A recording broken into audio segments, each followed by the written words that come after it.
Hello, hello, hello. It's time for Unit 2, Part 2 of GCSE Economics. If you go through this entire course with me, you'll be able to pass these bloody exams. So let's get started. So we're focusing on supply today. We looked at the demand line in the last class. So we're going to spend a bit of time getting to know the supply line and what it's all about with our mate Jeffrey there. So, definition. First thing we need to jot down. The quantity of a product that producers are willing and able to sell at different prices. Imagine you're a supplier with a factory. If you're selling a car and it costs you $10,000 to produce and you sell it for $15,000, that's great, isn't it? What about $20,000? You're probably going to produce more because the profits are so good. What about $8,000?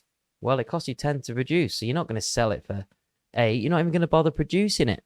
So we've got to think about how the supplier's mind works and how motivated they are by return on their investments. So, let's say Ben and Jerry are two different producers of ice cream, okay? This is Ben's supply schedule. And remember, a supply schedule is just a list. So we can see if on the market, the price of ice cream is 0.5, so let's say 50 cents. Ben said, I'm not going to change my factory to produce this. Ben might make more money producing something else. So if Ben is making milk, or Ben decides to make another food product based on cows, like butter, he might be able to make more money. But as soon as the value of this goes up in the market, $1, Ben might shift his production to produce 1 million buckets of ice cream. If the price goes up in the market even further and people love it, he might shift the production even further, all the way up to 5 million if the price gets to $3. So they're basing how much they're willing to supply the market on how much money they can get. And remember, Ben and Jerry are different. Ben has a factory with different costs, transport costs, delivery costs, production costs. His factory is going to be different to Jerry's. And so Jerry is a different person with different ideologies and different opportunities. And he's going to decide what he wants to do as well. So Jerry is not interested in producing any ice cream when the price is $1. It just isn't profitable enough for his factory. Maybe he's making profit on other goods and services. But look at that. When the price gets to $3, he's willing to switch so much more of his production for ice cream. So he's probably got a bigger factory and more investment in ice cream if he believes it's going to do well. So total market then, what we do, just like we did with demand, is we add these numbers together. And if we add these numbers together, we can put them on a graph and we can identify the total supply of these goods and services at different prices. We can see that the x-axis has quantity of ice cream and the y-axis has price of ice cream. So you can pause it and try and put these on the graph if you want, or you can just watch this PowerPoint. So there's Ben's on the left, Jerry's in the middle, and the market supply on the right. As you can see, the scale on the bottom for quantity has increased, meaning that these two factories, if they are the total market, the whole production for all ice cream in the world, the maximum we can get out of them at $3 is around 13, 14. And then here, we can see this line, the gradient is kind of the middle of these two gradients because there's only two factories. In reality, there's probably around 10,000 of these. We add them all together to show the total market supply. And as price goes up, more and more people will enter that market. All right, moving forward. I'm just plotting the graph. Okay, so this basically shows as price goes up, producers are willing to supply more. That's it. You've got to get familiar with these graphs. Moving forward then. What causes supply to shift? And there is a lot of reasons, okay? So the whole line is either going to shift forward or it's going to shift back, okay? And there are 7 things, and we're going to go through them one by one, okay? So the first thing we're going to go through is cost of supplying the product. Now, I've kind of put the answer in the bottom right, but the idea is if your costs go up, you produce less because there's less profit in the middle to be made. If your costs go down, you produce more because there's more profit to be made in the middle. And that's basically it. That's the only concept you need to understand this supply shifting back and forward for this part. The next one, tech. So it all relates to costs. So if tech gets better, your staff can use ChatGPT. Are your costs going to go up or down? They're going to go down, right?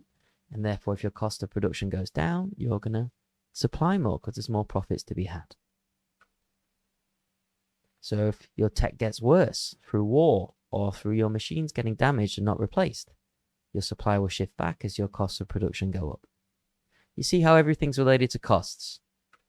Next, change in price of related goods. Ooh, competition. So do you remember substitutes and complements? So a substitute is a product that is a competitor. So if the competitor's product, ice lollies instead of ice cream, goes down in price, maybe that reduction in demand for your product will lead to you supplying less. Or what if all of a sudden milk becomes super expensive? This factory might say, okay, I'm not producing ice cream anymore. I'm going to switch my production to milk because there's more profit. So the price in related goods can determine whether the supply increases or decreases for the factory. Next, government policy. A government can help out a supplier by lowering costs by giving them money. What is that called, that process? It's called subsidization.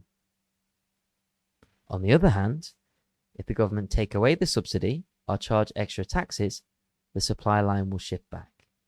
Moving forward. Weather and disasters. Well, we can work this out, can't we? If we produce and we have a farm and there's a disaster and we lose some cows, our cost of production goes up, supply will shift back. If we have really good weather, fertile fields, and the cows have a lot to eat, our supply will shift forward. And it's shown just there. Next, changes in the number of suppliers. What if a big company decides to move to your country and start producing ice cream? So we have Ben, Jerry, and Tom. More suppliers means more total products, which means supply would shift forwards. And finally, the last variable you need to know, changes in government regulation. So with red tape, basically the idea is if a government decide to make a lot of rules and regulations for operating, then a business will have more problems trying to sell their goods in a country. They can do this in so many ways. Extra paperwork, extra taxes. They can make it complicated for businesses to operate. But if they make it easier, like Argentina is doing, with a special department that removes red tape and removes complicated rules, then a company might find it easier to operate and sell their goods. And that might push supply out in the country. So it looks like this. And that's it for what pushes supply backwards and forwards. I hope you can pause the video and quickly jot them and remember them.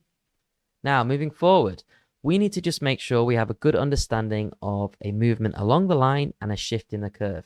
The exam always loves to ask this question. So a movement along the line is on the top right, and that shows very clearly that as price goes up, suppliers are willing to supply more. A shift in the line is any of the 7 things we just looked at. It could be new suppliers in the market. It could be lower costs of production, and that makes suppliers at every price level, in this case $1.50, look, at this price level, they went from producing 5 million to 8.5 million. And at $2.50, they went from producing, oh, I think I made the line a bit dodgy there, but that's okay. They're producing around 8.5 to 12 million. So at every price level, suppliers are willing to produce more.